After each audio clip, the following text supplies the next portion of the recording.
On. Okay, আবার দেখাচ্ছি।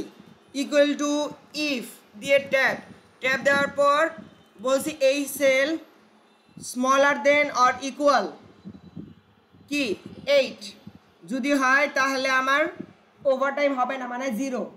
আবারও কমা দিলাম, কমা দিয়ে বললাম যদি 17 না মানে তারপরে ফলস, মানে 8-এর উপরে হবে। 8-এর উপরে হলে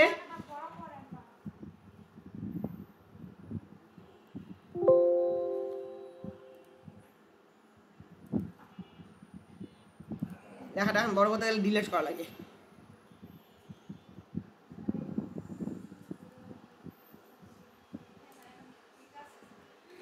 ইকুয়াল টু ইফ ট্যাব এই cell less than and equal 8 হলে 0, নয়তোবা কি, তাহলে কি ব্র্যাকেট দেব, ব্র্যাকেট দিয়ে এই সেল বিয়োগ 8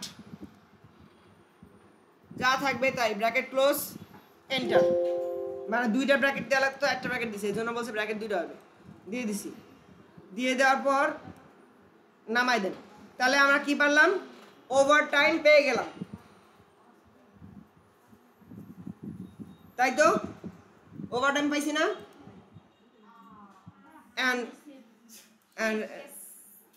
অন ওকে, এখন শুনেন, অ্যামাউন্ট চাইছে। অ্যামাউন্ট কি বেশি, যে 8 ঘন্টা আরই আমাদের জানি যে আওয়ারলি রেট কত হবে 250 এবং ওভার টাইমের জন্য 500, তাই তো? এখন দেখেন, শিখেন, পরে একবার করেন। কি এখানে প্রশ্নে 8 ঘন্টা কোথায়?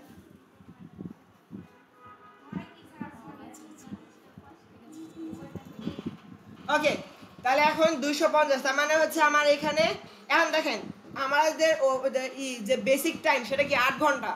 এখন আমি কি 10 ঘন্টা যিনি পাইছে তার কি ওকে আমি 250 দিয়ে গুণ দেবো, আবারও সে আবার ওভার টাইমে যে আবারও 2 ঘন্টার জন্য এক্সট্রা 500 টাকা পাবে, এটা ভুল হচ্ছে না? তাহলে এর জন্য আমাদের সূত্র লাগবে। সূত্রের জন্য ইকুয়াল টু মিন। মিন মানে কি, মিনিমাম, মানে কোনটা ছোট বোঝা যায়। মিন দিয়ে ট্যাব দিলাম, ট্যাব দিয়ে বললাম এইটা কমা 8, বললাম যে 8 এই সেল এবং 8-এর মধ্যে কে ছোট। হ্যাঁ, বানান ভুল হতে পারে, ওটা নিয়ে আপনি পরে কথা হবে। মেইন, আচ্ছা ওকে, ইকুয়াল টু মিন। মিন দিয়ে সেলটাকে চিনাই দেবো, চিনাই দিয়ে ওইটা বা 8 দুইটার মধ্যে কে ছোট কাউন্ট করতে হবে। কাউন্ট করে ইনটু কত, 250, রাইট? তাহলে কি আমাদের বেসিকে কত টাকা পেলো সেটা পেয়ে গেলাম। কিন্তু এখানে একটা এখন হচ্ছে পরে আবার ওভার টাইম যোগ করতে হবে। তাহলে কি এটাকে আমি ব্র্যাকেট দ্বারা আটকায় দেবো, পুরো জিনিসটাকে ব্র্যাকেট দ্বারা আটকায় দেবো। আটকানোর পর আমি লিখবো যোগ, যোগ দিয়ে আবার ব্র্যাকেটের শুরু দিয়ে over time into 500, bracket close. বুঝছেন এইটুক জিনিসটা কি বলছি?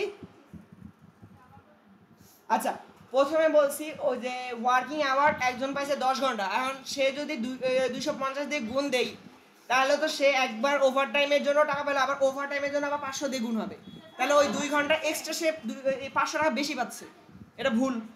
তার জন্য আমি কি করছি, মিনিমাম দিছি। এই সেল আর 8-এর মধ্যে কে ছোট, যদি 8 ছোট হয় তাহলে 8-এর সাথে 250 গুণ হবে। আবার যদি যেমন 3 নাম্বার সেলের মধ্যে 6 ছোট, তাহলে কি 6 গুণ হবে কার সাথে, 250-এর সাথে। আমি বলেছি এর মধ্যে কে ছোট তার সাথে 250 গুণ যোগ, পরে হচ্ছে ওভার টাইমে বাজেটের সেল ইনটু 500, 50 দিছি না, 50 হবে না, 500 হবে, 500 ব্র্যাকেট ক্লোজ করে টেনে দেন।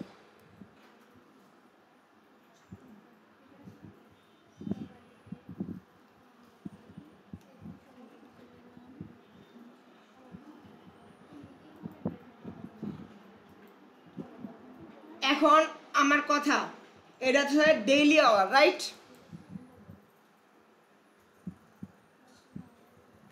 এটা হচ্ছে ওয়েজ শিটের মধ্যে এটা হচ্ছে ডেইলি আমাদের আওয়ার, আর এটা হচ্ছে ডেইলি অ্যামাউন্ট।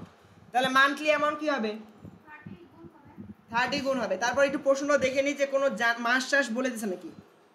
মাস যদি না বলে তাহলে 30 হবে। যদি মাস বলে তারিখ সাল সহ তাহলে ওইটা 31 না 30 ওটা বের করে তারপর করা লাগতো আর কি। ইকুয়াল টু 8 সেল ইন্টু 30 শেষ।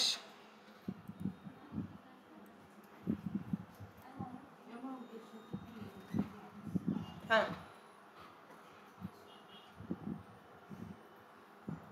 ইনকাম ট্যাক্স কত পার্সেন্ট বলছে?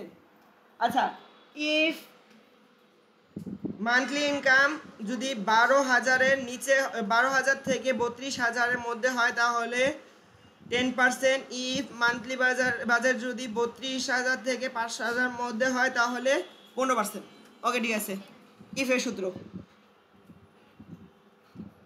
ইকুয়াল টু ইফ ট্যাপ এই cell greater than and equal কত? 12,000।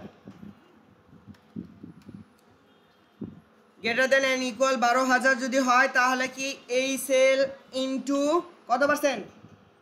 10% হলো না? হবে না। হবে না কেন? আমাদের দুইটা কন্ডিশন আছে, তাহলে আমার এন্ড ব্যবহার করতে হবে না? ইফ এন্ড দিয়ে ট্যাপ এই cell greater than and equal কত হয়? 12,000 কমা এই cell less than and equal কত হয়? 32,000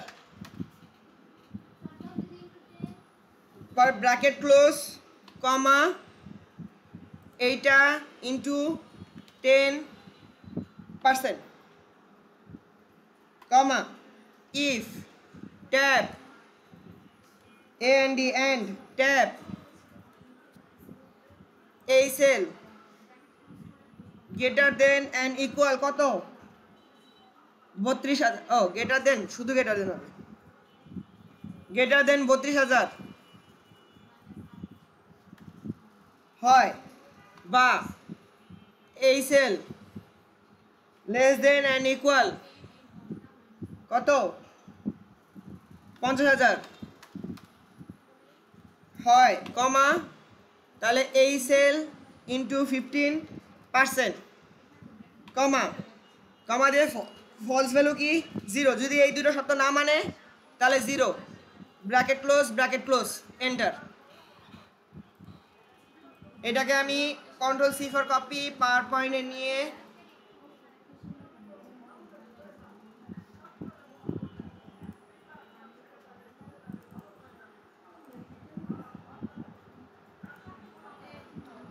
ছবি তুলে নিতে পারেন চাইলে।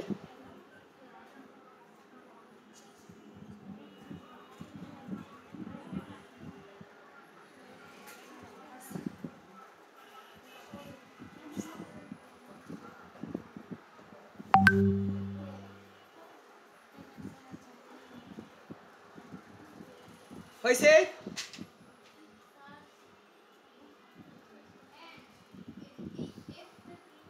F3 সেল এটা হচ্ছে মান্থলি ইনকামের সেল।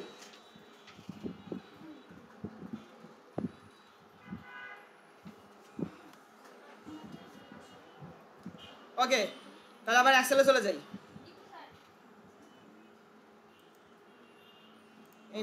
এন্টার দিয়ে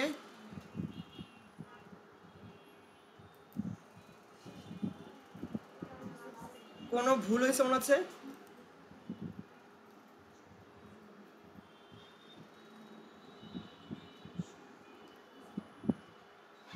হ্যাঁ ভুল হয়েছে তো।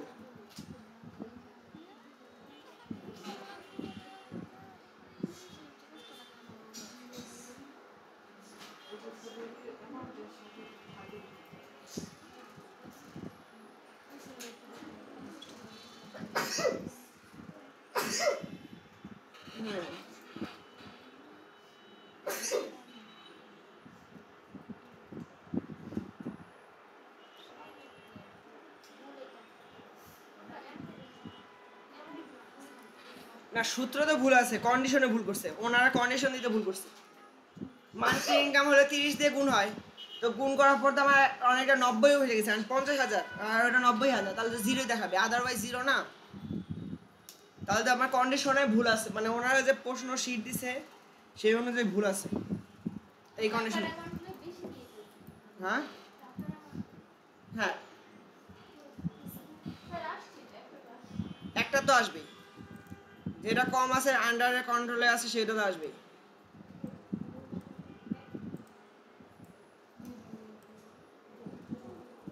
এই যে এটা যেমন 50-এর মধ্যে আছে না, কন্ডিশনের এখানে 50 না দিয়ে এখানে মনে হয় 50,000 জায়গায় 5 লাখ দিলে সঠিক হইতো।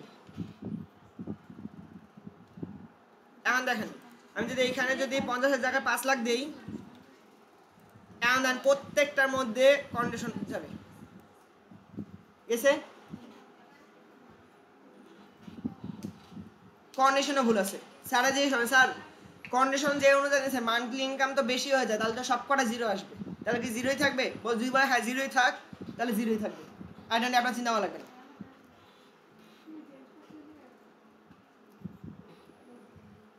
অঙ্কে কোনো ভুল নাই। তার মানে ওই যে 50,000 জায়গায় শুধু আরেকটা শূন্য 5 লাখ দিয়ে দিলেই হয়ে গেল। 5 লাখ দিলে হয়ে গেল।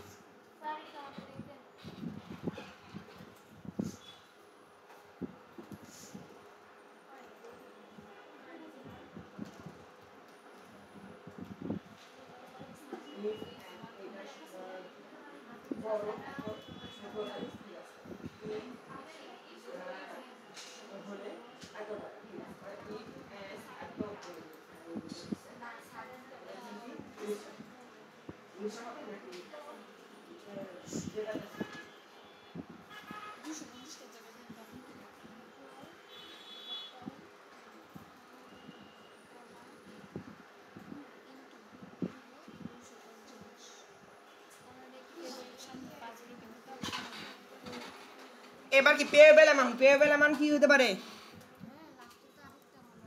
ইকুয়াল টু মান্থলি ইনকাম বিয়োগ ইনকাম ট্যাক্স, এন্টার, শেষ। এখন বলেন স্যার যে পেজটা লাগাইছিল কত বড় একটা অঙ্ক করাইছিল, এটা যেটা সহজ না?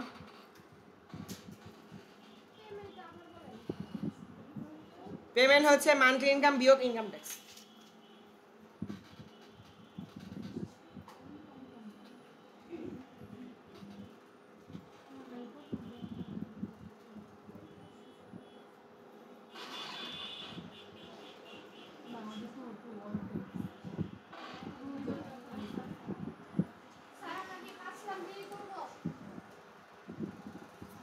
আর ওনারা যদি 50,000 দেয় তাহলে তো আমাদের 50,000ই 50,000-ই করতে হবে, জিরো থাকবে। পরে অ্যাসেসরে বলবেন স্যার এখানে তো জিরো আসছে কারণ আমার মান্থলি ইনকাম 50,000-এর উপরে, তাই আদারওয়াইজ যেহেতু জিরো দিতে বলছে আমরা জিরো দিচ্ছি, এই জন্য সব করে জিরো আসছে। আমরা কি জিরোই রাখবো নাকি একটা ইনকাম ট্যাক্স রাখবেন? এই জন্য আমি একটা শূন্য বাড়াই দেবো।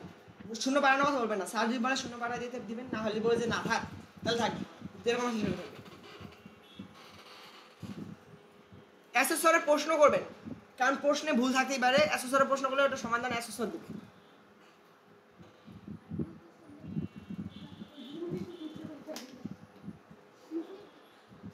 কেন আমি এখন যেরকম ভুল পাইলাম পাবেন আপনি?